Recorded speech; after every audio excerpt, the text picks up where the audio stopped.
রাসূলুল্লাহ সাল্লাল্লাহু আলাইহি ওয়াসাল্লামের জামানায় একজন ইমানদার মুসলিম পুরুষ যখন নবীজির কাছে আয়েশা সামনাসামনি বলছে, আমি জিনা করেছি, ইন্নী কাদ জানাইতু, ইয়া রাসূলুল্লাহ আমি জিনা করেছি। আল্লাহ নবী সাল্লাল্লাহু আলাইহি সাল্লাম 3 বার পর্যন্ত ওনার কথাটা পাত্তা দেয় নাই। আরে বলে কি, উনি যখন 3 বারের পরে আবারও বলছে, নবীজি অবাক হয়ে বলতেছেন, আবিকা জুনুন, আরে তুমি কি পাগল নাকি? তোমার মধ্যে কি পাগলামি আছে নাকি? তোমার মাথায় সমস্যা নাকি? মুমিন মুসলমান কিভাবে জিনা করে? মুসলমান এটা বলে কেমনে? আবার মুসলমানের দ্বারা এটা হয় কিভাবে? তাইলে বুঝা গেল রাসূলুল্লাহ সাল্লাল্লাহু আলাইহি ওয়াসাল্লাম অবাক হয়ে গেলেন, আশ্চর্য হয়ে গেলেন যে একজন মুমিন কিভাবে জিনা করে। ওই অপরাধটির নাম কি? ব্যভিচার। নারী পুরুষের, ছেলে মেয়ের অবাধ মেলামেশা, নারী পুরুষের, ছেলে মেয়ের অবাধ চলাফেরা, আল্লাহর বিধান, শরীয়তের বিধান লঙ্ঘন করে ছেলে মেয়ে, নারী পুরুষ তাদের হারাম যে কোনো রকমের সম্পর্ক, এটা খোদার কসম, এটা চলমান রেখে, এটা চালু রেখে, এটা অবাধে এটা করতে দিলে ওই সমাজ আলোকিত হয় না। যেই সমাজের নারী পুরুষ, যেই সমাজের ছেলেরা মেয়েরা অসভ্যতার বেহায়াপনায় ডুবে আছে, যেই সমাজের ছেলে আর মেয়েরা রাতকে রাত 14 বছরের, 16 বছরের, 18 বছরের, 20 বছরের যেই নওজোয়ান সমাজ আজকে ব্যাপকভাবে মোবাইলে রাতের পর রাত, ঘন্টার পর ঘন্টা নারী ছবি, উলঙ্গ দৃশ্য, বেহায়াপনার, অসভ্যতার, অশ্লীলতার তুফান বইয়ে দিচ্ছে, যেই দেশের মধ্যে ঢাকা শহর থেকে সন্ধ্যা হলে, রাত হলে মোটর সাইকেলের পিছনে একজন উপযুক্ত যুবতী মেয়েকে বসিয়ে এরপরে রাত গভীরে মোটর সাইকেল ছেড়ে ওই মোটর সাইকেল গিয়া কক্সবাজারে পৌঁছে ওরা কার মেয়ে কার ছেলে থাকে কোথায়, ঘুমায় কোথায়, কে তাকে অনুমতি দিছে, কার ঘর থেকে এরা বের হইছে, যাদের এর কোনো খবর নাই, যেখানে প্রতিনিয়ত চরিত্রহীনতা, জিনা, ব্যভিচার, মদ, জুয়া, নেশা, মদ, গাঁজা, ফেন্সিডিল, এই সব কিছু ব্যাপকভাবে ছড়িয়ে আছে। এই সমাজে 2টা বাতি লাগাইলে, এই সমাজে 2টা ময়লার ঝুড়ি দিলে, এই সমাজে 1-2টা গ্লাস আর পানির বোতল দিলে এই সমাজ আলোকিত হবে না। চরিত্রহীন মানুষ রেখে, লম্পট যুবকদেরকে চরিত্রহীন রেখে নারী, মদ, নেশা, জুয়া, অশ্লীলতার, বেহায়াপনার উলঙ্গতায় ডুবাইয়া রাইখা যেই যুবকরা পড়ে থাকবে, এদের দ্বারা পৃথিবী, দেশ, সমাজ, ঘর, পরিবার কোনোদিনও আলোকিত হবে না, হবে না, হবে না কোনোদিন। অতএব আজকে যারা দেশ নিয়ে ভাবেন, সমাজ নিয়ে ভাবেন, আপনাদের দিলের কথা পরিষ্কার বলেন, আপনাদের দিলের কথা স্পষ্ট বলেন। আসলে কি আলোকিত সমাজ চান, নাকি নিজেদের স্বার্থ উদ্ধার করতে চান? এই কথা স্পষ্ট বলেন। 2-3টা বক্তব্যের ফুলছুরি দিয়ে, বক্তৃতার মঞ্চে 2-4টা সুন্দর সুন্দর বাক্য ব্যবহার করে এরপরে আপনি আপনার ক্ষমতা, আপনার পদ পদবি এটাই দখল করতে চান, নাকি সত্যিকার অর্থে সমাজকে আলোকিত করতে চান? যদি সত্যিকার অর্থে সমাজকে আলোকিত করতে হয়, যদি সত্যিকার অর্থে সমাজকে কল্যাণমুখী করতে হয়, যদি সত্যিকার অর্থে একটি বাড়ি, একটি পরিবার, একটি অঞ্চল, একটি সমাজকে মুনাফফার, নূরে নূরানি করতে হয়, তাহলে খোদার কসম কোরআনুল কারীমের কাছে ফিরতে হবে, আল্লাহর কোরআনে ফিরতে হবে, ওয়াহির কাছে আসতে হবে, মালিকের কাছেই ফিরে আসতে হবে। আর আল্লাহ পাক রব্বুল আলামিন এই সমাজকে সুন্দর করার জন্য, আলোকিত করার জন্য সর্বপ্রথম একটি সমাজ থেকে যেই অপরাধটি শতভাগ সর্বোচ্চ দূর করতে হবে, বিদায় করতে হবে, যেই পাপটা, যেই অপরাধটি চলমান থাকলে কোনো সমাজ নিরাপদ হয় না, কোনো জাতি সুন্দর হয় না, কোনো সমাজ আলোকিত হয় না। এই অপরাধ, এটাকে দমন করা, কঠোর হস্তে নিয়ন্ত্রণ করা, এটা ছাড়া একটি সমাজ কখনোই আলোকিত হয় না। ওই অপরাধটির নাম হলো জিনা। দেশের ঐতিহ্যবাহী দিন দরদি সংগঠন আল আমিন সংস্থা এর উদ্যোগে চট্টগ্রাম হাটহাজারী পার্বতী মডেল সরকারি উচ্চ বিদ্যালয় ময়দানে আজকের এই ঐতিহাসিক আজিমুশ-শান তাফসীরুল কোরআন মাহফিলে মহান আল্লাহ পাক রব্বুল আলামিন আমাদেরকে আসবার বসবার আল্লাহর জন্যই জমা হওয়ার তৌফিক দান করেছেন। এজন্য সকলেই বলি আলহামদুলিল্লাহ। মুআজ্জাজ মুহতারাম হাজিরিন, আল আমিন সংস্থার এই ঐতিহাসিক তাফসীরুল কোরআন মাহফিল,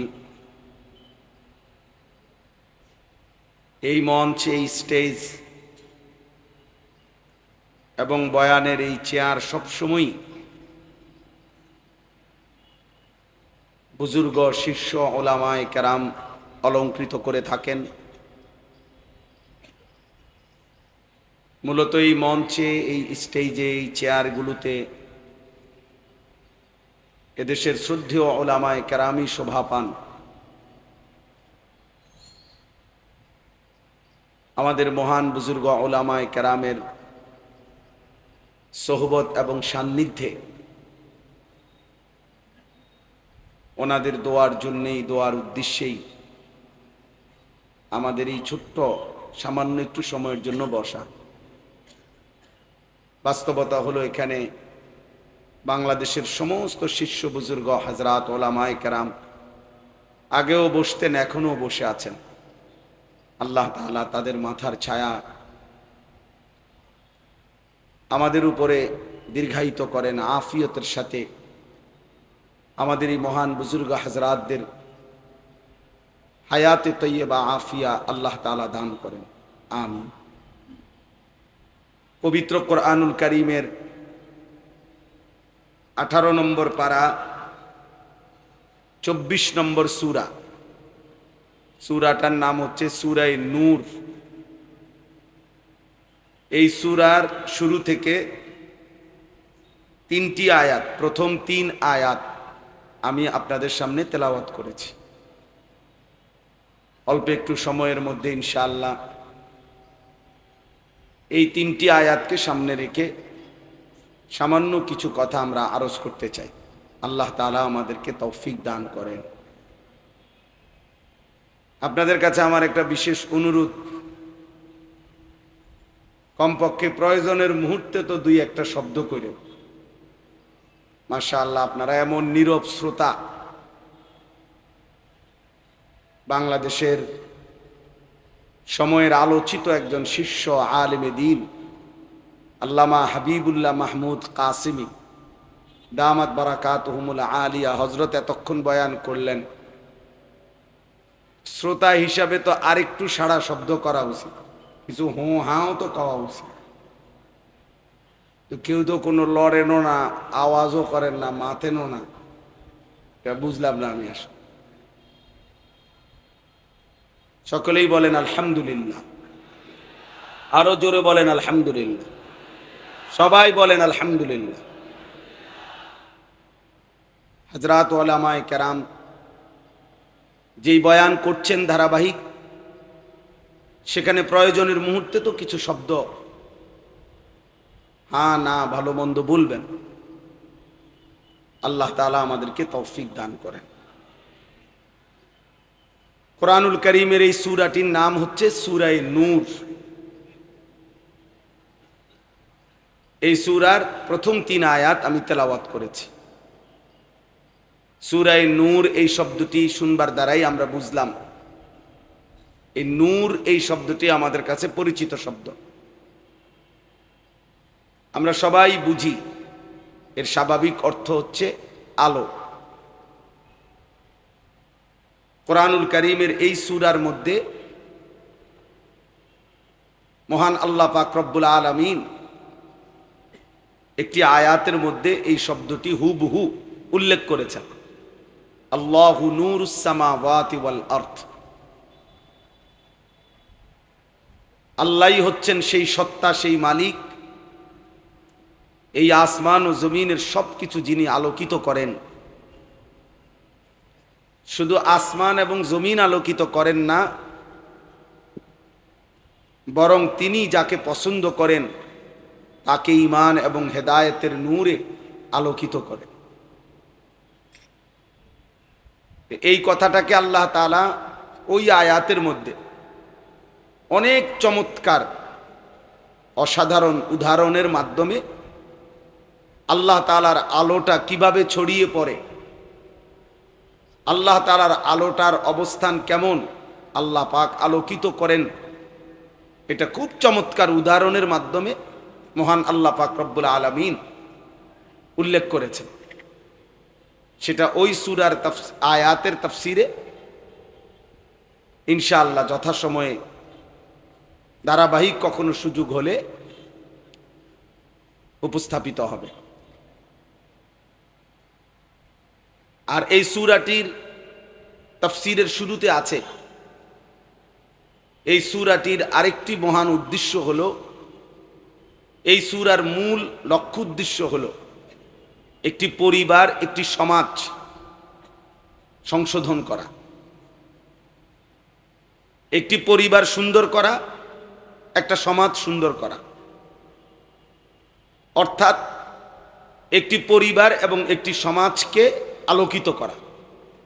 এই সূরার মধ্যে মহান আল্লাহ পাক রব্বুল আলামিন ঘর, পরিবার, পরিজন এবং সমাজের আলোকিত সুন্দর জীবন, সুন্দর সমাজ গঠনের জন্য এমন কিছু যুগান্তকারী দিক নির্দেশনা মহান আল্লাহ পাক এখানে দিয়েছেন, যেগুলো অনুসরণ করলে, গ্রহণ করলে, মানলে একটি সমাজ আলোয় আলোকিত হবে।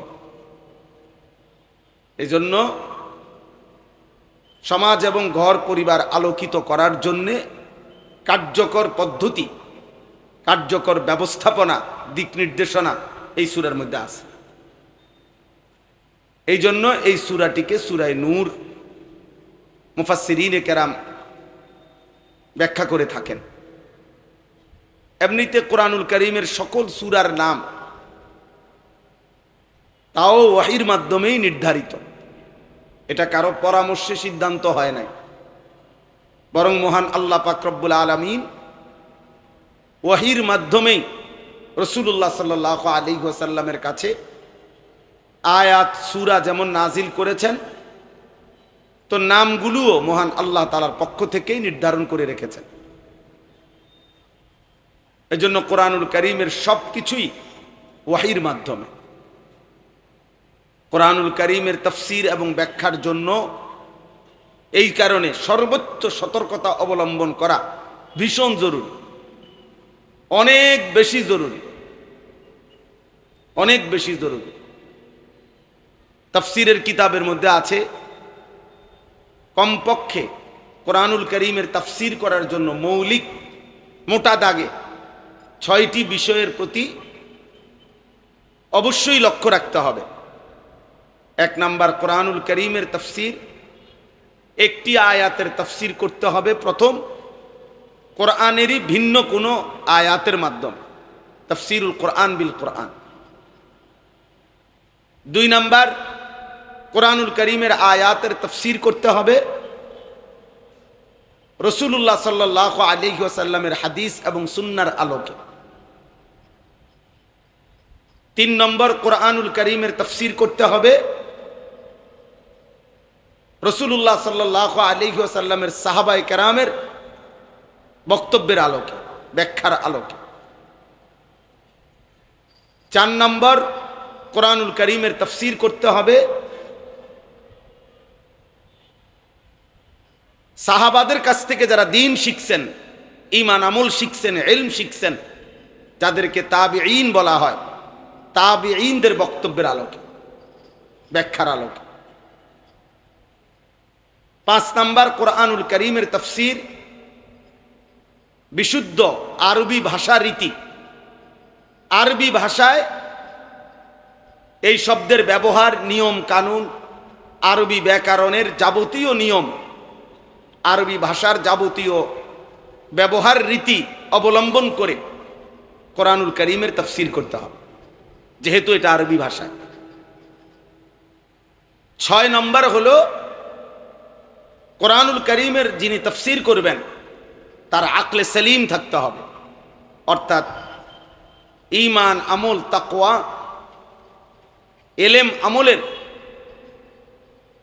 পূর্ণ জিন্দেগি তার মধ্যে থাকতে হবে।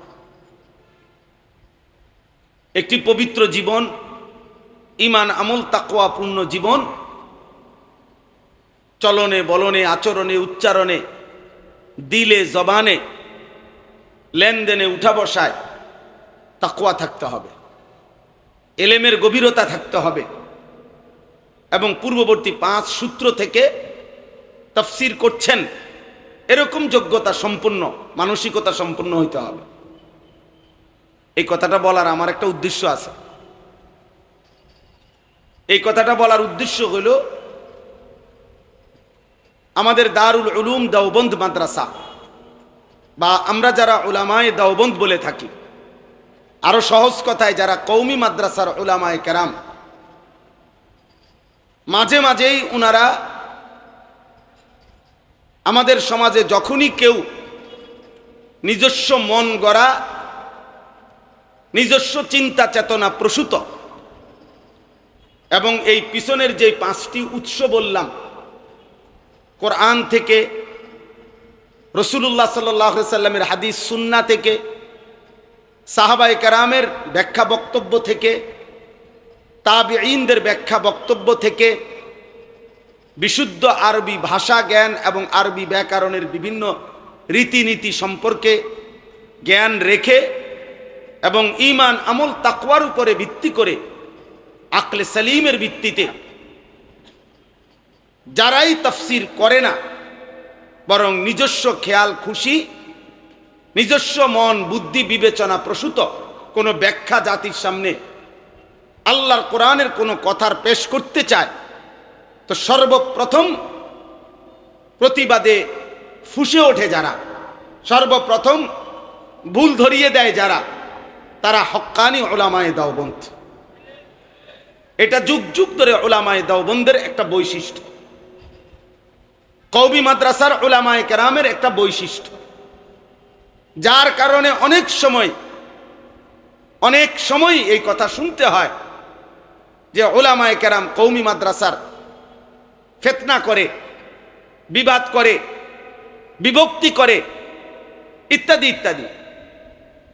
কিন্তু এটা কখনোই, এই কথা কারো বলে ফেললেই তার কারণে তার মিথ্যা ভ্রান্ত মন গড়া, তার নিজস্ব চিন্তা প্রসূত কোরআনের ভুল অপব্যাখ্যা এটা মেনে নিবে হক্কানি উলামায়ে দেওবন্দ, কওমি মাদ্রাসার উলামায়ে কেরাম, এটা কখনোই হবে না। গত 160 বছরেও হয় নাই, আগামী দিনেও কওমির সন্তানরা, কওমি মাদ্রাসার উলামায়ে কেরাম এটা মেনে নিবে না।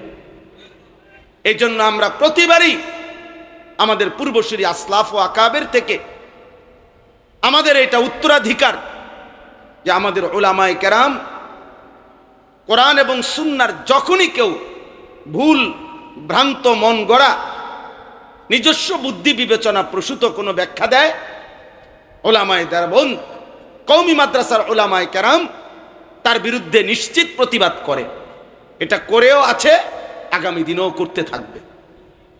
এজন্য আমি সবার কাছে একটা ছোট্ট অনুরোধ করছি, আপনাকে অবশ্যই খেয়াল করতে হবে কোরআনুল কারীমের তাফসীর শুনবার ক্ষেত্রে যে ওনার বক্তব্যের মধ্যে, ওনার বর্ণনার মধ্যে কোরআনুল কারীমের থেকে ব্যাখ্যা, রাসূলুল্লাহ সাল্লাল্লাহু আলাইহি সাল্লামের হাদিস সুন্নাহ থেকে ব্যাখ্যা, সাহাবাদের কওল থেকে ব্যাখ্যা, তাবিঈনদের কওল থেকে ব্যাখ্যা, আরবি ভাষারীতি থেকে ব্যাখ্যা আছে কিনা, নাকি উনার মনে যা আসছে তাই খুব চমৎকার দারুণ কোনো ভাষা দিয়ে অনেক সুন্দরভাবে উপস্থাপনা করছে, অথচ তা ওই 5টি সূত্র থেকে নেয় নাই, তো সেটা যত চমৎকারই উচ্চারণ হোক না কেন সেটা কখনোই গ্রহণযোগ্য নয়। রাসূলুল্লাহ সাল্লাল্লাহু আলাইহি ওয়াসাল্লাম বলছেন, মান ক্বালা ফিল কুরআনি বিরাইহি ফাআসাবা ফাকাদ আখতা। কোরআনুল কারীমের ব্যাপারে যে তার নিজের বুদ্ধি বিবেচনা প্রসূত মন গড়া কোনো কিছু পেশ করলো ব্যাখ্যা, যদি আপাত দৃষ্টিতে এটাকে সুন্দরও মনে হয়, ঠিকও মনে হয়, কিন্তু যেহেতু চিরাচরিত যেই রীতি তাফসীরের মূল নীতি তার আলোকে যেহেতু বলে নাই, অতএব আল্লাহ নবী সাল্লাল্লাহু আলাইহি ওয়াসাল্লাম বলেন ফাকাদ আখতা, ধরে নিবা নিশ্চিত সে ভুলই বলেছে, সে ভুলই বলেছে, সে ভুল বলেছে। এবং অন্য হাদিসে আছে সে যেন জাহান্নামে নিজের ঠিকানা প্রস্তুত করে নেয়। এজন্য একটা ছোট্ট আরো বিষয়, সবচেয়ে বড় একটা বিষয় হলো কোরআন শরীফের বাংলা তরজমা, বাংলায় এটার অর্থ যেটা, এবার ওই অর্থটাকে বাংলা ভাষায় কি প্রচলন, আপনি এর আলোকে যদি কোরআনের ব্যাখ্যা করেন তো নিশ্চিত আপনিও পথভ্রষ্ট হবেন, অনুসারীদেরকেও পথভ্রষ্ট করবেন। মনে করেন একামতে সালাত, মনে করেন একামতে দিন, এটা কোরআনের শব্দ। আকিমুদ্দিন এটা কোরআনের শব্দ, ইউকিমুনাস সালাহ এটা কোরআনের শব্দ। এখন এটার বাংলা অর্থ হলো প্রতিষ্ঠা করা। এখন আমি যদি বলি যে অতএব বাংলা ভাষায় প্রতিষ্ঠা করা বলতে কি বুঝায়, এর আলোকে এবার আমি একামতে সালাতের ব্যাখ্যাও দিলাম, একামতে দ্বীনের ব্যাখ্যাও দিলাম। তাহলে কিয়ামত পর্যন্ত যদি আপনি ওই বাংলা ব্যবহার রীতি, বাংলা ভাষার প্রচলনের ভিত্তিতে যে বাংলায় প্রতিষ্ঠা করা শব্দটি যেই অর্থ বুঝায়, এর আলোকে যদি আপনি কোরআনের এই শব্দদ্বয়ের ব্যাখ্যা করেন তো নিশ্চিত কিয়ামত পর্যন্ত আপনিও পথভ্রষ্ট হবেন, আপনার অনুসারীরাও পথভ্রষ্ট হবে। এটা মনে রাখতে হবে, এটা অবশ্যই মনে রাখতে হবে। এই জন্য এখানেই বারবার বিভ্রান্তি হয়, এখানে এসে বারবার ভুল হয়। অর্থাৎ প্রথমে আগে আমি এর বাংলা দেখে নিলাম, এবার আমি খেয়াল করলাম যে এই শব্দের অর্থ তো এটা, অতএব এটা বাংলায় কি ব্যবহার না বাংলা ভাষায় কি ব্যবহার এটা দেখলে হবে না, এটার আরবি ভাষায় কি ব্যবহার।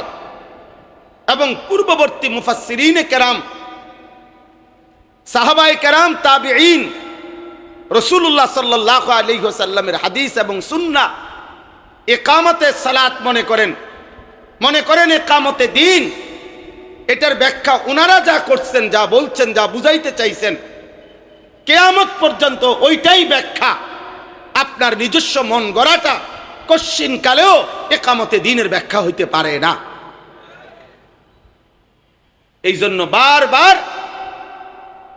আমরা কারো নাম বলতে চাই না, কিন্তু এই কথা স্পষ্ট যে সবসময় মনে রাখবেন উলামায়ে দেওবন্দ, কওমি মাদ্রাসার উলামা হযরত, আমি অন্যদেরটা অন্যরা বলবে, আমরা আমাদের অঙ্গনের উলামায়ে কেরামের তাফসীর ব্যাখ্যা বারবার শুনেছি, দেখেছি, পড়েছি। আলহামদুলিল্লাহ আমাদের হযরত উলামায়ে দেওবন্দ এবং কওমি মাদ্রাসার উলামায়ে কেরামের তাফসীর সর্বদাই এই 6টি মূলনীতির আলোকে চলে আসতেছে, ইনশাআল্লাহ কিয়ামত পর্যন্ত চলতে থাকবে। তাহলে আজকের এই আল আমিন সংস্থার এই তাফসীরুল কোরআন মাহফিল, এই জন্য আলহামদুলিল্লাহ নিঃসন্দেহে এই তাফসীরুল কোরআনের মাহফিলের আলোচনা, কোরআনের তাফসীর, কোরআনের ব্যাখ্যা, আশা করা যায় ইনশাআল্লাহ কোরআনুল কারীমের বিশুদ্ধ তাফসীর নীতির উপরে, কোরআনুল কারীমের বিশুদ্ধ তাফসীরের যে মূল নীতি যুগ যুগ ধরে মুফাসসিরিনে কেরামের পক্ষ থেকে নির্ধারণ করা, ওই আলোকেই চলতেছে, ইনশাআল্লাহ আগামী দিনেও চলতে থাকবে। আমার শায়েখ আল্লামা মুফতি মুশতাকুন নবী কাসিমি হযরত দামাত বারাকাতুহুম আলহামদুলিল্লাহ ইতিমধ্যে আল আমিন সংস্থার এই তাফসীরুল কোরআন মাহফিলে আল্লাহ পাকের দয়ায় 3 দিনই পুরা ধারাবাহিক তাফসীর শুরু করেছেন। আলহামদুলিল্লাহ ইনশাআল্লাহ আগামী দিনেও যদি আল আমিন সংস্থার এই 3 দিনব্যাপী তাফসীরুল কোরআন মাহফিলে আরো হযরত উলামায়ে কেরামের মাধ্যমে কোরআনুল কারীমের এই ধারাবাহিক তাফসীরের এই সিলসিলা পুরা দমে যদি চালু হয় তো উম্মতের বহুত বড়, মানুষের জন্য বহুত বড় একটা খেদমত হবে এবং মানুষ কোরআনুল কারীমের বিশুদ্ধ তাফসীর, কোরআনুল কারীমের মূল নীতির আলোকে তাফসীর একটি বৃহৎ পরিসরে, একটি বৃহৎ প্ল্যাটফর্মের মাধ্যমে দেশবাসী, ইমানদার জনগোষ্ঠী পাবে। কারণ আল আমিন সংস্থা এই শব্দটি, এই নাম বাংলাদেশের এই প্রান্ত থেকে ওই প্রান্ত পর্যন্ত প্রত্যেকটা ইমানদার মুসলমানের কলিজার ভিতরে প্রত্যেকের কাছে এটা পরিচিত একটা নাম। এটা আসলেই একটি ঐতিহ্যবাহী, এটা বাস্তবিক অর্থেই একটি সংগ্রামী, একটি প্রতিবাদী এবং সময়ের যেই কোনো বাতিল অন্যায়ের প্রতিরোধে প্রতিবারই যারা ফুঁসে উঠেছে, ঝলসে উঠেছে, এমন একটি ঐতিহ্যধন্য দ্বীনি সংগঠন আল আমিন সংস্থা। আল্লাহ কবুল করে নেন। এজন্য আল আমিন সংস্থার দায়িত্বে যারা আছেন, আমার প্রিয় ভাই, আমার শ্রদ্ধেয় ভাইদের কাছে আমার এক ছোট্ট ভাই হিসাবে আমি বিনীত অনুরোধ করছি, এই বিশাল সংগঠন এবং প্ল্যাটফর্ম, এই বিশাল পরিচিতির মাধ্যমে কোরআনুল কারীমের বিশুদ্ধ তাফসীর আসলাফ ও আকাবেরের তর্জ তরিকায় কোরআনুল কারীমের তাফসীর যেন বৃহৎ পরিসরে উম্মতের কাছে পৌঁছে এর কার্যকর পরিকল্পিত, আপনারা প্রয়োজনে বারবার বসবেন আমাদের হাটহাজারীর হাজরাত উলামায়ে কেরামের সাথে, আমাদের মুরব্বীদের সাথে মশওয়ারা করে কার্যকর উদ্যোগ নিয়ে কিভাবে পরিকল্পিতভাবে 3 দিনের এই তাফসীরুল কোরআন মাহফিলে আল্লাহর কোরআনের তাফসীরের সুন্দর উপস্থাপনা, বাস্তবধর্মী উপস্থাপনা এবং কোরআনুল কারীমের তাফসীরের ওই মূলনীতির আলোকে যেন তাফসীর হয় এবং জাতি উপকৃত হয়, শুনতে পারে, এর কার্যকর উদ্যোগ, পরিকল্পিত উদ্যোগ আপনারা গ্রহণ করবেন। এটা আমার হৃদয়ের দাবি, এটা আমার সর্বোচ্চ ভালোবাসার দাবি। আল্লাহ তাআলা আপনাদেরকে কবুল করে নেন। আপনারা সকলেই জানেন রাসূলুল্লাহ সাল্লাল্লাহু আলাইহি ওয়াসাল্লামের নবী আমিরুল মুমিনিন সাইয়্যিদুনা ওমর ইবনুল খাত্তাব রাদিয়াল্লাহু তাআলা আনহুর জোর দাবিতে, জোর পরামর্শে বারবার তিনি ইসরার করতেছিলেন, অনুরোধ করতেছিলেন প্রথম খলিফা আমিরুল মুমিনিন সাইয়্যিদুনা আবু বকর as-সিদ্দিক রাদিয়াল্লাহু তাআলা আনহুর কাছে। হযরত ওমর রাদিয়াল্লাহু তাআলা আনহুর বারংবার অনুরোধের প্রেক্ষিতে হযরত আবু বকর সিদ্দিক রাদিয়াল্লাহু তাআলা আনহু কোরআনুল কারীমের সংকলন রাসূলুল্লাহ সাল্লাল্লাহু আলাইহি ওয়াসাল্লামের ইন্তেকালের পরে ইয়ামামার যুদ্ধে মুসাইলামাতুল কাজ্জাব মিথ্যা ভণ্ড নবী দাবিদারের বিরুদ্ধে সাহাবায়ে কেরামের যুদ্ধে, যেই যুদ্ধে সবচেয়ে বেশি সংখ্যক, প্রায় 400-র চাইতে বেশি সাহাবায়ে কেরাম যারা হাফেজ ছিলেন, শাহাদাত বরণ করছিলেন, এই সর্বাধিক সংখ্যক সাহাবী হাফেজে কোরআন শাহাদাত বরণ করার পরে ওমর রাদিয়াল্লাহু তাআলা আনহু বারংবার অনুরোধ করেছিলেন আবু বকর সিদ্দিক রাদিয়াল্লাহু তাআলা আনহুর কাছে যে, হে আমিরুল মুমিনিন, পুরা কোরআন একত্রে সংকলন করা হোক। এবং ওনার বারবার পরামর্শে হযরত আবু বকর সিদ্দিক রাদিয়াল্লাহু তাআলা আনহু কিছুটা তারাদ্দুদ করতেছিলেন, কিছুটা কিংকর্তব্য বিমূঢ় ছিলেন, চিন্তা করতেছিলেন করবেন না না করবেন। শেষ পর্যন্ত বারবার বলা এবং দলিল যুক্তি তর্কের আলোকে আল্লাহ তাআলা আবু বকর সিদ্দিকের অন্তর খুলে দিয়েছেন এবং তিনি এর কার্যকর উদ্যোগ নিয়েছিলেন।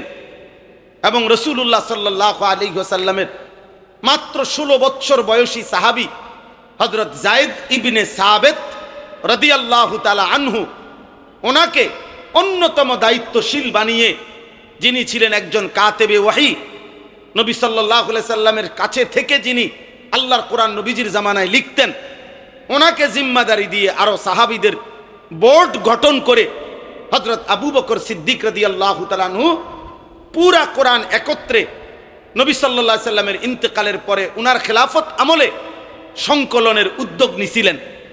আর এই উদ্যোগটা হযরত যায়েদ ইবনে সাবিতকে যখন দায়িত্ব দিচ্ছিলেন, আমি শুধু এই উৎসাহের জন্য এই কথাটাই শুধু বলতে চাই, হযরত আবু বকর সিদ্দিক যখন সিদ্ধান্ত নিলেন কোরআন সংকলন করবেন, পুরা জমা করবেন, সাহাবায়ে কেরামের মাশওয়ারাতেও সিদ্ধান্ত হলো, তখন এই কাজটার প্রধান জিম্মাদারি কে করবে?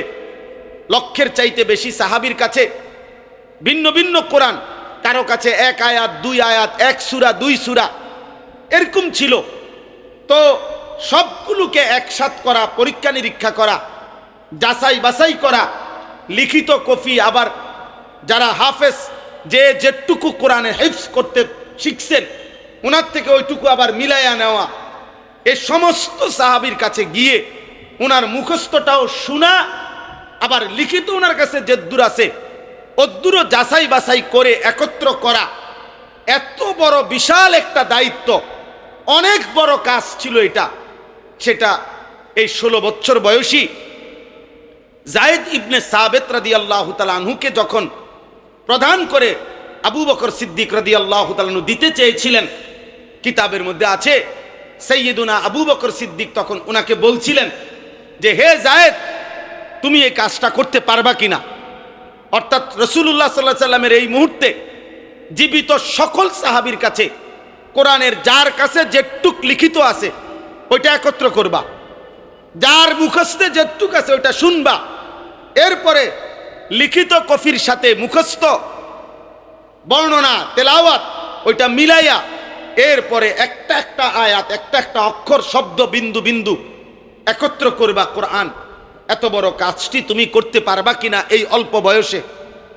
খোদার কসম, নবী সাল্লাল্লাহু আলাইহি সাল্লামের এই 16 বছরের তাগড়া নওজোয়ান সাহাবী আমিরুল মুমিনিন আবু বকর সিদ্দিককে বলছিলেন, হে আবু বকর সিদ্দিক আমিরুল মুমিনিন, আপনি যদি আমাকে বলেন এই পাহাড়টা মদিনার কাইটা, একটা পাহাড়ের দিকে ইঙ্গিত করে বলছেন, আমাকে যদি বলেন এই পাহাড় কেটে এখান থেকে আরেক জায়গায় স্তূপ দিতে, তো খোদার কসম আমিরুল মুমিনিন আমি যায়েদ সেটাও পারবো, আমি ওইটাও পারবো, ইনশাআল্লাহ আমি ওইটাও পারবো। একটা পাহাড় কাইটা প্রয়োজনে আমি আরেক জায়গায় স্তূপ দিব। অর্থাৎ নওজোয়ান তিনি হিম্মত করেছেন, তিনি বলেছেন আল্লাহর কোরআনের এই মহান খেদমত করতে গিয়ে যদি একটা পাহাড়ের মতো উচ্চতাকেও আমাকে কাটতে হয়, কষ্ট করতে হয়, আমি সেই কষ্ট রাত্র দিন সয়ে তারপরেও আমি আল্লাহর কোরআনের এই খেদমত আমি করব। এবং তিনি শেষ পর্যন্ত সেই খেদমত করেছেন, এবং একবার না দুইবার আবু বকর সিদ্দিক রাদিয়াল্লাহু তাআলা আনহুর আমলেও কোরআন সংকলনের মূল কাজটা তিনি করেছেন। আবার সাইয়্যিদুনা উসমান রাদিয়াল্লাহু তাআলা আনহুর তৃতীয় খলিফার জামানায় আবারও যখন সংকলনের কিছু আপনার কাজ করার প্রয়োজন ছিল, আবারও তখনও চূড়ান্ত, আবারও যখন কোরআন সংকলনের কাজ আবার করতে হয়েছে তখনও তিনি ছিলেন, তখনও তিনি আবার করছেন। এজন্য আমি অনুরোধ করছি আল আমিন সংস্থার নওজোয়ান উদ্যমী সংগঠনের সদস্যবৃন্দ, আপনারা যদি এই উদ্যোগ নেন, ইনশাআল্লাহ আপনাদের প্ল্যাটফর্মের পরিচিতি বেশি, আল আমিন সংস্থাকে চিনে বেশি, অতএব এর দ্বারা বেশি মানুষের কাছে আল্লাহর কোরআনের বিশুদ্ধ তাফসীর পৌঁছাবে। লিখিত তাফসীর আলহামদুলিল্লাহ আছে, ব্যাপকভাবে লিখিত তাফসীর ব্যাপকভাবে আছে, আলহামদুলিল্লাহ পড়াও হচ্ছে, মোতালাও চলতেছে। কিন্তু মনে করেন এমন একটা স্বপ্ন দেখেন, আমার এখানে আইসে এটা মনে হয়েছে যে মনে করেন এমন একটা স্বপ্ন দেখেন যে আল্লাহর কোনো বান্দা মুসলমান যেন জবানের উচ্চারণ দিয়া রেকর্ড থেকে সরাসরি আল্লাহর কোরআনের 30 পারা তাফসীরের বিশুদ্ধ শুনতে পারে, এই স্বপ্ন যদি কেউ চায়, ইচ্ছা করে, তো সেটা যেন আপনাদের ব্যবস্থাপনায় আগামী দিনে হতে পারে 30 বছর পরে কেউ রেকর্ড থেকে আল্লাহর কোরআনের পুরা 30 পারা তাফসীর শুনবে, এই উপকৃত হতে চায়, তো সেটা তো হতে পারে আপনাদের উদ্যোগ থেকে শুরু হয়ে যাইতে পারে। এই জন্য আমি অনুরোধ করছি, ফিকির করলে, চেষ্টা করলে, এটা নিয়ে স্পেশালি ভাবলে এর দ্বারা এটা সম্ভব যে লিখিত আকারে যেরকম কোরআনের 30 পারা পূর্ণাঙ্গ কপি তেলা আছে, ব্যাপক আছে আলহামদুলিল্লাহ, কিন্তু জবানে ওলামায়ে কেরামের বক্তব্য, বয়ান, তাফসীরের আলোকে জবানি উচ্চারণে কোরআনুল কারীমের এরকম লম্বা তাফসীর, এটারও একটা রেকর্ড, এটারও সংকলন জবান দিয়ে অর্থাৎ রেকর্ড থেকে শুনবে, এরকম একটা উদ্যোগ, একটা ব্যবস্থাপনা হওয়া উচিত। আল্লাহ তাআলা তৌফিক দান করেন। আল্লাহ চাইলে ওমা যালিকা আলাল্লাহি বিআজিজ, আল্লাহ চাইলে এটা নিঃসন্দেহে কঠিন নয়। আল্লাহ তাআলা এই সংস্থার মাধ্যমে আরো কি হইতে পারে, আমি তো একটা সম্ভাবনা শুধু বললাম, এরপরে আরো কোনো কার্যকর সহজ আর কি হতে পারে এর উদ্যোগ পরিকল্পনা ফিকির কমপক্ষে নেওয়ার জন্য আমি আপনাদের কাছে বিনীত বিশেষ অনুরোধ করছি। আল্লাহ তাআলা আমাদের সকলকে তৌফিক দান করেন, আমিন। মুহতারাম হাজিরিন, সূরা নূরের এই তিনটি আয়াত, যে তিনটি আয়াত আমি আপনাদের সামনে তেলাওয়াত করেছি, এই তিনটি আয়াতের মধ্যে প্রথম আয়াত যেটা, মহান আল্লাহ পাক রব্বুল আলামিন এই সূরার এই প্রথম আয়াতে বর্ণনার ভঙ্গিটা, মানে সামনে আল্লাহ যে কথাগুলো বলবেন, এই কথাগুলোর বলতে গিয়ে আল্লাহ তাআলা একটা বিশেষ বাক পদ্ধতি আল্লাহ তাআলা এখানে ব্যবহার করেছেন। আল্লাহ তাআলা নিজে বলতেছেন সূরাতুন আনজালনাহা, শোনো আমি মহান আল্লাহ, আমি এই সূরাটি বিশেষভাবে নাজিল করেছি। ওয়াফারাদনাহা, এবং এই সূরার মধ্যে যেই আলোচ্য কথাগুলো, এগুলা আমি আল্লাহই তোমাদের উপরে আবশ্যক করে দিয়েছি, আমি তোমাদের দায়িত্বে এগুলো আবশ্যক করে দিয়েছি। ওয়া আনজালনা ফিহা আয়াতিন বাইয়িনাতিন, এবং আমি আল্লাহই এই সূরার মধ্যে সুস্পষ্টভাবে আমার আয়াত সমূহ নাজিল করেছি। কেন? লাআল্লাকুম তাযাক্কারুন, যেন তোমরা উপদেশ গ্রহণ করতে পারো। তাফসীরের মধ্যে লিখছে, আল্লাহ পাকের এই বর্ণনার ঢং দ্বারা বোঝা যায় আল্লাহ তাআলা বিশেষভাবে আমাদের মনোযোগ আকর্ষণ করার জন্য আল্লাহ তাআলা এই সূরার শুরুতে বলে দিয়েছেন, এই বান্দারা শোনো, এটা কিন্তু আমি বিশেষভাবে নাজিল করেছি, এই কথাগুলো আমি বিশেষভাবে বলেছি, এই কথাগুলো তোমার জীবনের, তোমার ঘরের, তোমার পরিবারের, তোমার সমাজের শান্তি, নিরাপত্তা, সৌন্দর্য, আলোকিত সমাজ উপহার দেওয়ার জন্য এটা কার্যকর, আমি আল্লাহ তাআলার ওয়াহির আসমানি মাধ্যম কার্যকর ব্যবস্থা। এজন্য এই সমাজকে কেউ যদি আলোকিত করতে চায়, সুন্দর করতে চায়, সুন্দর সমাজ, সুন্দর ঘর, উত্তম পরিবার, উত্তম মহল্লা, এটা সকলেই কল্পনা করে, প্রত্যেকেই চায়, প্রত্যেকেই বক্তৃতার ফুলঝুরি, বক্তৃতার মঞ্চে সুন্দর উপস্থাপনায় মাইক পাইলে বলতে চেষ্টা করে একটি সুন্দর সমাজ আপনাদেরকে উপহার দিতে চাই, একটি চমৎকার সমাজ উপহার দিতে চাই। কিন্তু একটি সুন্দর সমাজের রূপরেখা কি, একটি সুন্দর সমাজে কি থাকতে পারবে না, আর একটি সুন্দর সমাজে কি থাকতে হবে, এটা মহান আল্লাহ পাক রব্বুল আলামিন এই সূরা নূরের মধ্যে উল্লেখ করেছেন। এজন্য সূরা নূরের এই নির্দেশনা গ্রহণ না করে শুধুমাত্র আপনি রাস্তায় রাস্তায় লাইট লাগায় দিলেন, রাস্তায় রাস্তায় 2-3টা ময়লার বালতি দিয়ে দিলেন, আর রাস্তায় রাস্তায় আপনি পানির কয়টা গ্লাস আর বোতল দিয়ে দিলেন, আর বললেন সমাজ সুন্দর করার কাজ চলছে, সমাজ খুব দ্রুত সুন্দর হয়ে যাবে, সবাই লাইন ধরে বালতি থেকে পানি পান করবে, সবাই কলার ছিলকা 2-1টা ময়লা এই ঝুড়ির মধ্যে ফেলবে, এই সমাজ আলোকিত হয়ে যাবে। তাইলে বাহ্যিক কলার ছিলকা আর 2-1টা ময়লা, এইটা না ওই ময়লার ঝুড়িতে ফেলবে, কিন্তু আখলাকের যেই ময়লা, চরিত্রের যেই ময়লা, যেই সমাজের নারী পুরুষ, যেই সমাজের ছেলেরা মেয়েরা অসভ্যতার বেহায়াপনায় ডুবে আছে, যেই সমাজের ছেলে আর মেয়েরা রাতকে রাত 14 বছরের, 16 বছরের, 18 বছরের, 20 বছরের যেই নওজোয়ান সমাজ আজকে ব্যাপকভাবে মোবাইলে রাতের পর রাত, ঘন্টার পর ঘন্টা নারী ছবি, উলঙ্গ দৃশ্য, বেহায়াপনার, অসভ্যতার, অশ্লীলতার তুফান বইয়ে দিচ্ছে, যেই দেশের মধ্যে ঢাকা শহর থেকে সন্ধ্যা হলে, রাত হলে মোটর সাইকেলের পিছনে একজন উপযুক্ত যুবতী মেয়েকে বসিয়ে এরপরে রাত গভীরে মোটর সাইকেল ছেড়ে ওই মোটর সাইকেল গিয়া কক্সবাজারে পৌঁছে ওরা কার মেয়ে কার ছেলে থাকে কোথায়, ঘুমায় কোথায়, কে তাকে অনুমতি দিছে, কার ঘর থেকে এরা বের হইছে, যাদের এর কোনো খবর নাই, যেখানে প্রতিনিয়ত চরিত্রহীনতা, জিনা, ব্যভিচার, মদ, জুয়া, নেশা, মদ, গাঁজা, ফেন্সিডিল, এই সব কিছু ব্যাপকভাবে ছড়িয়ে আছে। এই সমাজে দুইটা বাতি লাগাইলে, এই সমাজে দুইটা ময়লার ঝুড়ি দিলে, এই সমাজে একটা দুইটা গ্লাস আর পানির বোতল দিলে এই সমাজ আলোকিত হবে না। চরিত্রহীন মানুষ রেখে, লম্পট যুবকদেরকে চরিত্রহীন রেখে, নারী, মদ, নেশা, জুয়া, অশ্লীলতার, বেহায়াপনার উলঙ্গতায় ডুবাইয়া রাইখা যেই যুবকরা পড়ে থাকবে, এদের দ্বারা পৃথিবী, দেশ, সমাজ, ঘর, পরিবার কোনোদিনও আলোকিত হবে না, হবে না, হবে না কোনোদিন। অতএব আজকে যারা দেশ নিয়ে ভাবেন, সমাজ নিয়ে ভাবেন, আপনাদের দিলের কথা পরিষ্কার বলেন, আপনাদের দিলের কথা স্পষ্ট বলেন। আসলে কি আলোকিত সমাজ চান, নাকি নিজেদের স্বার্থ উদ্ধার করতে চান? এ কথা স্পষ্ট বলেন।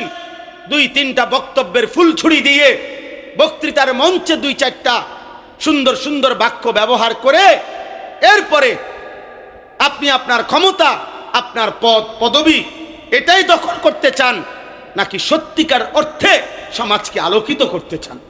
যদি সত্যিকার অর্থে সমাজকে আলোকিত করতে হয়, যদি সত্যিকার অর্থে সমাজকে কল্যাণমুখী করতে হয়, যদি সত্যিকার অর্থে একটি বাড়ি, একটি পরিবার, একটি অঞ্চল, একটি সমাজকে মুনাফফার, নূরে নুরানি করতে হয়, তাহলে খোদার কসম কোরআনুল কারীমের কাছে ফিরতে হবে, আল্লাহর কোরআনে ফিরতে হবে, ওয়াহির কাছে আসতে হবে, মালিকের কাছেই ফিরে আসতে হবে। আর আল্লাহ পাক রব্বুল আলামিন এই সমাজকে সুন্দর করার জন্য, আলোকিত করার জন্য সর্বপ্রথম একটি সমাজ থেকে যেই অপরাধটি শতভাগ সর্বোচ্চ দূর করতে হবে, বিদায় করতে হবে, যেই পাপটা, যেই অপরাধটি চলমান থাকলে কোনো সমাজ নিরাপদ হয় না, কোনো জাতি সুন্দর হয় না, কোনো সমাজ আলোকিত হয় না। এই অপরাধ, এটাকে দমন করা, কঠোর হস্তে নিয়ন্ত্রণ করা, এটা ছাড়া একটি সমাজ কখনোই আলোকিত হয় না। ওই অপরাধটির নাম হলো জিনা। ওই অপরাধটির নাম কি? ব্যভিচার। নারী পুরুষের, ছেলে মেয়ের অবাধ মেলামেশা, নারী পুরুষের, ছেলে মেয়ের অবাধ চলাফেরা, আল্লাহর বিধান, শরীয়তের বিধান লঙ্ঘন করে ছেলে মেয়ে, নারী পুরুষ, তাদের হারাম যে কোনো রকমের সম্পর্ক, এটা খোদার কসম, এটা চলমান রেখে, এটা চালু রেখে, এটা অবাধে এটা করতে দিলে ওই সমাজ আলোকিত হয় না, ওই সমাজ সুন্দর হয় না, ওই সমাজ আলোকিত হয় না। এই জন্য মহান আল্লাহ পাক রব্বুল আলামিন তিনি নারী সৃষ্টি করেছেন, তিনি পুরুষ সৃষ্টি করেছেন, তিনি উভয়টা সৃষ্টি করেছেন। ফাখালাকা মিনহু যাওজাইনি যাকারা ওয়াল উনসা ওয়া খালাকনাকুম আজওয়াজা ওয়া মিন আয়াতিহি আন খালাকা লাকুম মিন আনফুসিকুম আজওয়াজা ইয়া আইয়ুহান নাসু ইত্তাকু রাব্বাকুম আল্লাযী খালাকাকুম মিন নাফসিন ওয়াহিদা ওয়া খালাকা মিনহা যাওজাহা। আল্লাহ বলেন, নারী পুরুষ এ তো রব্বুল আলামিন সৃষ্টি করেছেন, অতএব নারীর প্রয়োজনীয়তা তো আল্লাহ তাআলা সৃষ্টি করেছেন, পুরুষের প্রয়োজনীয়তা আল্লাহ তাআলাই সৃষ্টি করেছেন, নারীর চাহিদা আল্লাহই সৃষ্টি করেছেন, পুরুষের চাহিদা আল্লাহই সৃষ্টি করেছেন। প্রত্যেকটা পুরুষ এবং নারী মহান আল্লাহ তাআলার সৃষ্টি, অতএব মহান আল্লাহ যিনি সৃষ্টি করেছেন, বাস্তবতা এটাই, যিনি প্রোডাক্ট করেন, যিনি মাল উৎপাদন করেন, যেই কোম্পানি পণ্য বাজারজাত করে, ওই কোম্পানি ওই পণ্যের গুণাগুণ, ওই পণ্যের উৎপাদন, ওই পণ্যের ব্যবহার বিধি, ওই পণ্য কোথায় রাখবে, কেমনে থাকবে, এর সার্বিক দিক নির্দেশনা ওই কোম্পানি বলে দেয়। আর ওই কোম্পানির দিক নির্দেশনা মেনে চলার মধ্যেই নিরাপত্তা, শান্তি, এটাই বাস্তবতা। এই জন্য সিরাপের বোতলে লেখা থাকে শিশুদের নাগালের বাইরে রাখুন, সিরাপের বোতলের মধ্যে লেখা থাকে ঠান্ডা ও শুষ্ক স্থানে রাখুন। তাহলে এটা যারা উৎপাদন করছেন, তারাই ভালো বলতে পারেন। তো মহান আল্লাহ পাক রব্বুল আলামিন তিনিই তো নারীকে সৃষ্টি করেছেন, তিনিই তো পুরুষকে সৃষ্টি করেছেন। তাহলে নারী পুরুষের এই সৃষ্টি যিনি করলেন, সেই মহান আল্লাহ পাক রব্বুল আলামিন তিনিই তো পুরুষের কার্য কি, পুরুষের চলাফেরার অবস্থান কি, পুরুষের জীবন চলার গতিবিধি কি, সেটা আলাদা আল্লাহ বলে দিয়েছেন। আবার নারীর অবস্থান করবে কোথায়, নারীর জীবন চলবে কোন পরিমণ্ডলে, নারীর জীবনের জন্য কি কি বিধিনিষেধ, পুরুষের জন্য কি বিধিনিষেধ, এটা মহান আল্লাহ পাক রব্বুল আলামিনে উল্লেখ করেছেন। এই জন্য তাফসীরে মাআরিফুল কোরআনে আমাদের এই ভারতীয় উপমহাদেশের শ্রেষ্ঠতম বুজুর্গ আলেমে দ্বীন মুফতি শফি রহমতুল্লাহ আলাই তিনি বলছেন যে নারী পুরুষের অবস্থান, নারী পুরুষের স্বভাব, নারী পুরুষের রুচি, নারী পুরুষের চাহিদা, নারী পুরুষের জীবন চলার প্রতিটা পদক্ষেপ যেহেতু মহান আল্লাহ পাক তিনি সৃষ্টি করেছেন, তিনি আলাদা বর্ণনা করেছেন। এই নারী পুরুষের আল্লাহ প্রদত্ত এই বাধা, আল্লাহ প্রদত্ত এই বেড়া, আল্লাহ প্রদত্ত এই দেওয়াল ডিঙ্গিয়ে নারী পুরুষের সর্বোচ্চ যেই জুলুম, যেই অপরাধ নারী পুরুষের দ্বারা সর্বোচ্চ যেই পাপটি হয়ে থাকে, যেটা আল্লাহর বিধান, বাস্তবতা এবং আল্লাহ তাআলার হুকুম আহকামকে সম্পূর্ণভাবে বিসর্জন দিয়ে সর্বোচ্চ যেই পাপে গিয়ে নারী আর পুরুষ লিপ্ত হয়, সেই অপরাধের নামই হচ্ছে জিনা, জিনা ব্যভিচার। আর এই জিনা এবং ব্যভিচার কোনো ব্যক্তি, কোনো সমাজ, কোনো অঞ্চলে চলমান অবস্থায় ওই সমাজ নিরাপদ হয় না, ওই সমাজ আলোকিত হয় না, ওই সমাজ পবিত্র হয় না, ওই সমাজের নিরাপত্তা থাকে না। ওই সমাজের মধ্যে, মানুষের মধ্যে দুঃখ, দুর্দশা, পেরেশানি আর অস্থিরতা লেগেই থাকে। হাদিসের মধ্যে আছে, রাসূলুল্লাহ সাল্লাল্লাহু আলাইহি ওয়াসাল্লাম ইরশাদ করেছেন, লাম তাজহারিল ফাহিশাতু ফি কওমিন হাত্তা ইউলিনু বিহা ইল্লা ফাশা ফীহিমুত তাউন ওয়াল আওজাউল্লাতী মাদাত ফি আসলাফিহিম আল্লাযীনা মাদাউ। নবী সাল্লাল্লাহু আলাইহি সাল্লাম বলেন, কোন কওমের মধ্যে যদি জিনা এবং ব্যভিচার ছড়িয়ে পড়ে, নারী পুরুষের অবাধ মেলামেশা ব্যাপকভাবে ছড়িয়ে পড়ে, হারাম চলাফেরা যদি ছড়িয়ে পড়ে, হারাম সম্পর্ক যদি ব্যাপক হয়ে পড়ে, আল্লাহর কসম নবী বলছেন সেখানে অবশ্যই মহামারী, দুর্ভিক্ষ, খাদ্যের অভাব, মানুষের জান মালের নিরাপত্তা বিঘ্নিত হয়ে যায় এবং এমন এমন মুসিবত দেখা দেয় যা পূর্ববর্তীদের মধ্যেও যুগ যুগ ধরে ছিল না। এমন নিত্য নতুন আযাব গজব এসে ওই সমাজের মধ্যে আপতিত হয়।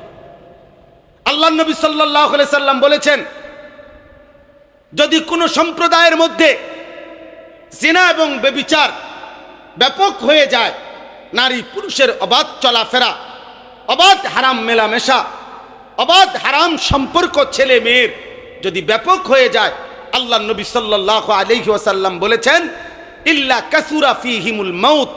মুয়াত্তায়ে মালিকের হাদিস, সেখানে মৃত্যুর সংখ্যা, মানুষের মৃত্যুর সংখ্যা প্রচণ্ডভাবে বেড়ে যায়, প্রচণ্ডভাবে বেড়ে যায়। তাউন মহামারী দেখা দেয়, বিভিন্ন রোগ ব্যাধি দেখা দেয়। আজকের পৃথিবীতে এইডস কোনোদিনও পৃথিবীর থেকে নিশ্চিহ্ন হয় নাই। এটা নারী পুরুষের হারাম অবৈধ সম্পর্কের একটি চূড়ান্ত ভয়ঙ্কর মহামারীর নামই হচ্ছে এইডস, যা এখনো চলমান পৃথিবীতে। তাহলে প্রিয় ভাই আমার, প্রিয় বাপ আমার, আমরা কোরআনুল কারীমের মধ্যে এই সূরা নূরের প্রথম আয়াত, প্রথম বক্তব্য, প্রথম কথা আল্লাহ তাআলা শুরু করেছেন এই জিনার আলোচনা দ্বারা, এই ব্যভিচারের আলোচনা দ্বারা। আল্লাহ তাআলা বলেন, এই সমাজ, এই জাতি, এই পরিবার, এই ঘর, এই দেশ, এই মহল্লা, এই জনগোষ্ঠী মানুষের যদি নিরাপদ, পবিত্র, আলোকিত রাখতে চায়, তো সর্বপ্রথম জিনার দ্বার বন্ধ করতে হবে। এই জন্য মহান আল্লাহ পাক রব্বুল আলামিন বলছেন কোরআনুল কারীমের মধ্যে, ইসলামের সবচেয়ে কঠিন দণ্ড, ইসলামের মধ্যে কোন পাপের শাস্তি সবচেয়ে কঠিন? জিনার শাস্তি। কোন পাপের শাস্তি বলেন?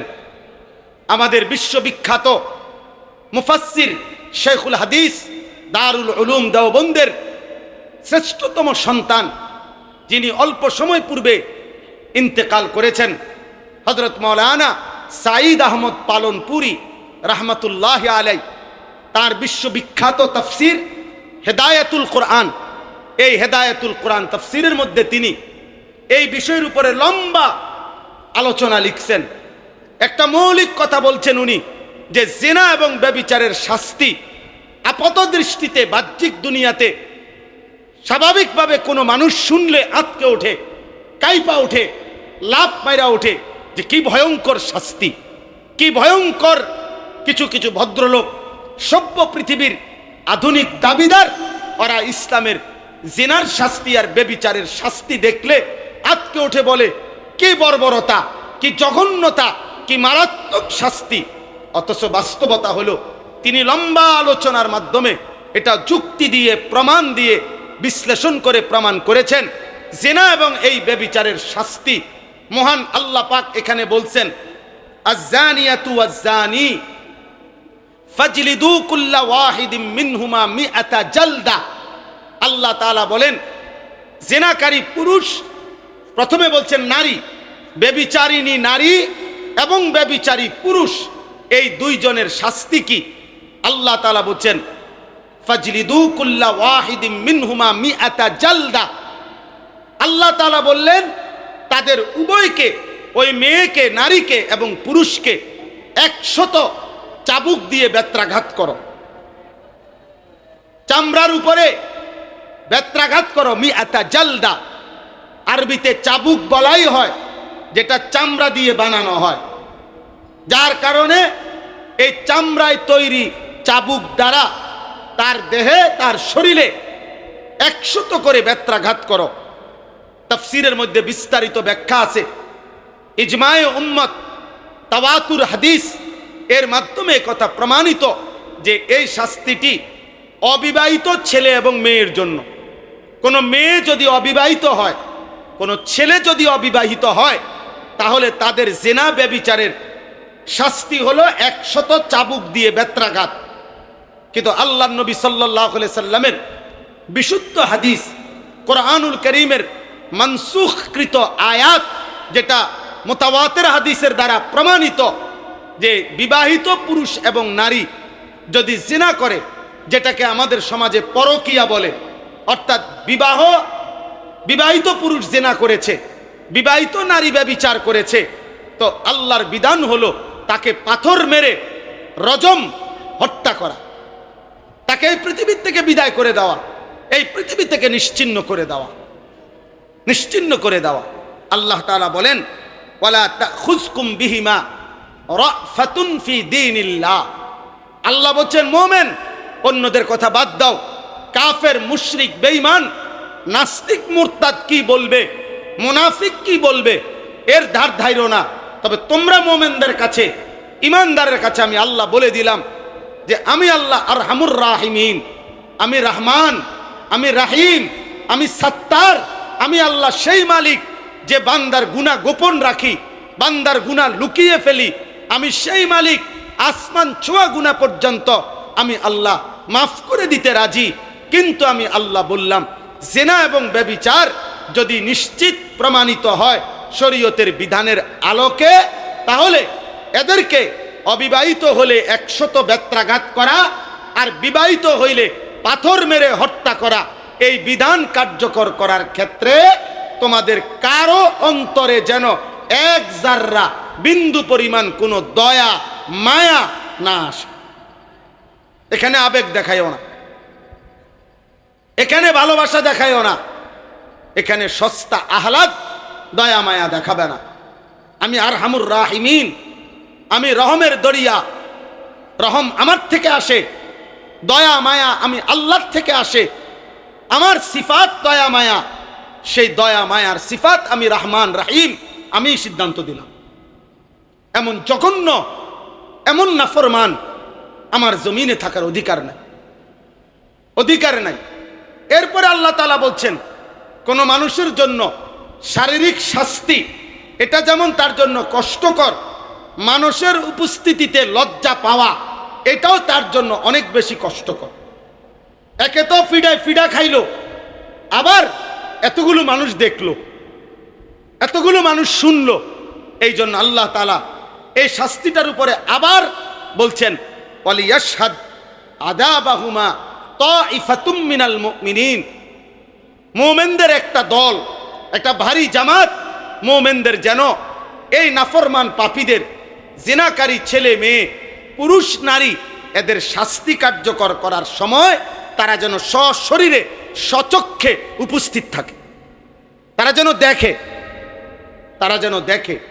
এতে করে অবিবাহিত এই ছেলে মেয়ে যদি বেত্রাঘাত খায়ও আজীবন লজ্জিত হবে যে আমি কি করলাম, কতগুলো মানুষের সামনে বেইজ্জতি হলাম, অপমানিত হলাম। আর দ্বিতীয়ত এই মানুষগুলো যারা দেখলো তারা জীবনের তরে সবক পাইয়া গেল, তারা জীবনের তরে উপদেশ হাসিল করলো যে এমন জঘন্য পাপের কাছেও যাওয়া যাবে, কাছেও যাওয়া যাবে না। এরপরে মহান আল্লাহ পাক রব্বুল আলামিন বললেন, এই বিষয়টা মাঝখানে বলে দিলেন, ইন কুনতুম তুমিনুনা বিল্লাহি ওয়াল ইয়াউমিল আখির। দুনিয়াবি দৃষ্টিতে মায়া দয়া আসলে হবে না বান্দা, বরং তোমরা যদি আল্লাহকে মেনে থাকো, আখিরাতকে মেনে থাকো, তাহলে ইমানদার আমি আল্লাহর বিধান কার্যকর করার ক্ষেত্রে এক বিন্দু তোমরা দয়া মায়া করুণা এক্ষেত্রে দেখাবে না। এখন দেখেন কি দাঁড়াইলো কথা, দাঁড়াইলো এই কথাটা, জিনা এবং ব্যভিচার, নারী পুরুষের অবাধ মেলামেশা, ছেলে মেয়ের হারাম সম্পর্ক, এটা এতটাই জঘন্য।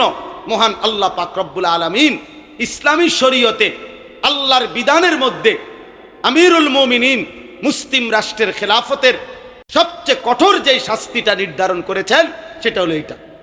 এবং এখানে কোনো রাষ্ট্রপ্রধান, মুসলিম কোনো খলিফা, মুসলিম কোনো আমিরুল মুমিনিনেরও এক সুতা এই বিধান প্রমাণিত হলে, এই জিনা ব্যভিচার উপযুক্ত শরীয়তের মূলনীতির আলোকে প্রমাণিত হলে কোনো বাদশাহ আমিরুল মুমিনিনেরও সামান্য করুণা দেখাবার, দয়া দেখাবার, কোনো রকমের সিম্পেথি, দয়া মায়া অনুকম্পা দেখাবার কোনো অনুমতি নাই, কোনো অনুমতি নাই, কোনো অনুমতি নাই। এবার আমি ছোট্ট যে কথাটা বলতে চাই সেই ছোট্ট কথাটা হলো জিনা এবং ব্যভিচার মহান আল্লাহ পাক রব্বুল আলামিন এতটা কঠোরভাবে নিষেধ করেছেন। প্রিয় ভাই, প্রিয় বাবা, বিশেষ করে প্রিয় নওজওয়ান, সবার কাছে আমার এটা অনুরোধ। হাদিসের মধ্যে আছে আল্লাহর নবী সাল্লাল্লাহু আলাইহি ওয়াসাল্লাম বলেন, লা ইয়াজনি জানি হিনা ইয়াজনি ওয়া হুয়া মুমিন। নবীজি বলেন, কোন জিনাকার ব্যভিচার যখন করে, জিনা করে, সে মুমিন থাকে না। হায়, একে তো এত বড় জঘন্য পাপও করলো, আর যদি তওবা না করে, আর বুঝ না আসে, ফিরে না আসে, তো তার তো ঈমানও থাকবে না, তো তার আখিরাত কি হবে? তার আখিরাত কি হবে? রাসূলুল্লাহ সাল্লাল্লাহু আলাইহি ওয়াসাল্লাম এরপরে দ্বিতীয় হাদিস নবীজি বলছেন, মা মিন আহাদিন আগিয়ারু মিনাল্লাহ আন ইয়াজনিয়া আবদাহু আও আন তাজনিয়া আমাতাহু। নবীজি বলেন, মহান আল্লাহ পাক রব্বুল আলামিন জমিনের কোন পাপে সবচেয়ে বেশি গুসা হয়, আল্লাহর গায়রতের মধ্যে লাগে, আল্লাহ তাআলার আত্মসম্মানে আঘাত করে, সেটা হলো আল্লাহর কোনো বান্দা অথবা আল্লাহর কোনো বাঁধি যদি জিনা করে, কোনো পুরুষ যদি জিনা করে, কোনো মহিলা যদি জিনা করে, কোনো ছেলে মেয়ে যদি ব্যভিচার করে, খোদার কসম নবী বলছেন, আল্লাহ তাআলার গায়রত, আল্লাহ তাআলার আত্মসম্মানে আল্লাহ তাআলার সবচেয়ে বেশি গুসা হয়, গুসা হয়, আল্লাহ সবচেয়ে বেশি গুসা হয়।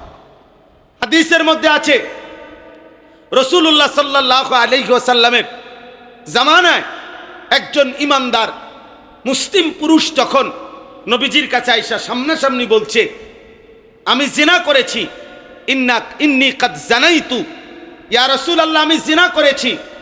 আল্লাহ নবী সাল্লাল্লাহু আলাইহি সাল্লাম 3 বার পর্যন্ত ওনার কথাটা পাত্তা দেয় নাই। আরে বলে কি? উনি যখন 3 বারের পরে আবারও বলছে, নবীজি অবাক হয়ে বলতেছেন, আবিকা জুনুন, আরে তুমি কি পাগল নাকি? তোমার মধ্যে কি পাগলামি আছে নাকি? তোমার মাথায় সমস্যা নাকি? মুমিন মুসলমান কিভাবে জিনা করে? মুসলমান এটা বলে কেমনে? আবার মুসলমানের দ্বারা এটা হয় কিভাবে? তাহলে বোঝা গেল রাসূলুল্লাহ সাল্লাল্লাহু আলাইহি ওয়াসাল্লাম অবাক হয়ে গেলেন, আশ্চর্য হয়ে গেলেন যে একজন মুমিন কিভাবে জিনা করে। অতঃপর 4 বারের স্বীকৃতিতে যখন সেটা চূড়ান্ত প্রমাণিত হয়েছে আর তিনি বিবাহিত ছিলেন, তো আল্লাহর নবী সাল্লাল্লাহু আলাইহি সাল্লাম তাকে এই রজম পাথর মেরে হত্যার নির্দেশ দিয়েছেন। সাহাবায়ে কেরাম সেই আদেশ কার্যকর করেছে। নবীজি সাল্লাল্লাহু আলাইহি সাল্লামের জামানায় একাধিকবার পাথর মেরে জিনাকারের শাস্তি কার্যকর হয়েছে। হযরত আবু বকর সিদ্দিকের জামানায় কার্যকর হয়েছে, হযরত ওমরের জামানায় কার্যকর হয়েছে। অতএব ইসলামের এটা একটা মুতাওয়াতির অকাট্য বিধান। এখানে কোনো রকমের দয়া মায়া দেখাবার কোনো সুযোগ নেই। বাকি শর্ত আছে, জিনা প্রমাণিত হওয়ার শর্ত আছে, জিনার শাস্তি কার্যকর করবে কে এটা শর্ত আছে। যেন তেন যাকে তাকে বলা হয় না। আমি সময়ের কারণে পুরোটা বলতেছি না আর কি, কিন্তু নিয়ম যথাযথ শরীয়তের বিধিবিধান বিস্তারিত এর মধ্যে আরো আছে। আপনি পুরা বিধান শুনে এর সকল দিক বিশ্লেষণ করে একজন ইনসাফগার, ন্যায়পরায়ণ, বিবেকবান মানুষ বলবে যে আল্লাহর বিধানটাই সঠিক, আল্লাহর বিধানটাই যৌক্তিক, আল্লাহর বিধানটাই ইনসাফপূর্ণ। কোরআনুল কারীমের মধ্যে আছে, কোরআনুল কারীমের মধ্যে কথা স্পষ্ট আছে, ওয়ালাকুম ফিল কিসাসি হায়াতুন ইয়া উলিল আলবাব। অন্যায়ভাবে যদি কেউ কাউকে হত্যা করে তাহলে তার শাস্তি স্বরূপ ওই হত্যাকারীকেও হত্যা করা হবে। ইসলামী শরীয়তের বিধান এটা। এখন এই হত্যা করলে এটাকে বলে কিসাস। আল্লাহ বলছে তোমাদের দৃষ্টিতে যদিও মনে হচ্ছে আরেকটা লোককে আবার হত্যা করা হইল, হত্যার বিনিময়ে হত্যা, আল্লাহ বলে না, এখানে যদিও মনে হয়েছে একজন হত্যাকারীকে হত্যা করা হয়েছে, আল্লাহ বলে না, এই হত্যার মধ্যে হাজারো প্রাণ, হাজারো জীবন লুকিয়ে আছে। অর্থাৎ এই হত্যার মধ্যে আগামী দিনে এই হত্যাকারীর এই নির্মম শাস্তি দেখে অসংখ্য অগণিত কোটি মানুষ আর কাউকে উপরে অন্যায় আঘাত করতে সাহস করবে না। এই জন্য জিনা এবং ব্যভিচারের শাস্তিটা মহান আল্লাহ পাক এতটা কঠোর করে দিয়েছেন। তাফসীরে হিদায়াতুল কোরআনে লিখছে যে জিনা এবং ব্যভিচার যেহেতু গোপনে করা হয়, স্বাভাবিকভাবে লোক সমাজে মানুষের প্রকাশ্য জনগতিতে এটা যেহেতু হয় না, অতএব এটা যখন প্রমাণিত হবে চূড়ান্ত, তখন এর শাস্তি যদি কঠিন করে না করা হয় তাহলে সমাজ নিরাপদ থাকবে না, বরং প্রত্যেকেই অন্ধকারে, আড়ালে, একাকিত্বে এমন পাপ খুঁজতে থাকবে। আজকে তিনি ওই কিতাবের মধ্যে ধারাবাহিক প্রমাণ করে দেখাইছেন। তিনি বলছেন যেখানে জিনার শাস্তি আরব বিশ্বের যেখানে কার্যকর কিছুটা আছে সেখানে অপরাধের প্রবণতা কি পরিমাণ, আর ইউরোপ আমেরিকার হিসাব দেখাইছে যেখানে জেনার এই ইসলামী শাস্তি কার্যকর নাই সেখানে প্রতি মিনিট কি পরিমাণ নারী ধর্ষিতা এবং লাঞ্ছিতা হচ্ছে তার প্রমাণ ইতিহাস এই পৃথিবীর যেই কোনো গবেষণায় বারবার প্রমাণিত যে যারা বেঈমান, কাফের, মুশরিক, তারা অবাধ মেলামেশা, জিনা ব্যভিচারের পরেও তারা কঠোর ইসলামী বিধানের প্রতি নারাজ। তারা বারবার ইসলামের এই বিধানকে সমালোচনা করেছে, কিন্তু খোদার কসম তারা কোনোভাবেই নিজেদের সমাজে জিনা এবং ব্যভিচার, অসভ্যতা আর নোংরামি নিয়ন্ত্রণ করতে পারে নাই। কিন্তু ইসলামের ইতিহাসে যেখানেই যখন আল্লাহর এই বিধান কার্যকর হয়েছে সেখানে শতভাগ জিনা ব্যভিচার নিয়ন্ত্রণ হয়ে গেছে। অতএব আরো লম্বা কথা, আবার যদি কোনোদিন মালিক সুযোগ দেয় আমরা বলার চেষ্টা করব, কিন্তু আমি আজকে আমার শেষ আবেদন, প্রিয় সন্তান আমার, প্রিয় কিশোর ভাই আমার, নওজোয়ান সাথী আমার, ইমানদার মুসলিম যুবক, আল্লাহর ওয়াস্তে এই দরদি ভাই, শেষবারের মতো একবার আবদার করলাম, তুমি হারাম নারীর ছবি দেখো না, অশ্লীল ছবি দেখো না, মোবাইলের আসক্তিতে জীবন শেষ করে দিও না। নারী ছবি, মোবাইলের আসক্তি, অশ্লীল জিনা ব্যভিচারের দৃশ্য, রাস্তার বেহায়া বেপর্দা নারীর দিকে তাকিয়ে থাকা, এটা ধীরে ধীরে তোমার জিনার দিকে নিয়ে যাবে, বেবিচারের দিকে নিয়ে যাবে। তোমার হাত নাপাক নষ্ট হবে, তোমার দেহ নাপাক নষ্ট হবে, তোমার যৌবনের ক্ষমতা নষ্ট হবে, তোমার আখেরাত বরবাদ হয়ে যাবে, দুনিয়া আখেরাত দুইটাই নষ্ট হয়ে যাবে। এই জন্য আমি আজকে এই ছোট্ট সবক দিতে চাই, প্রত্যেকটা কিশোর, প্রত্যেকটা যুবক আমরা শতভাগ নিয়ত করি ইনশাআল্লাহ আমরা আমাদের চোখ হেফাজত করব। বলেন ইনশাআল্লাহ। আমরা বিবাহ বহির্ভূত কোনো মেয়ের সাথে, কোনো নারীর সাথে হারাম সম্পর্কে জড়াবো না।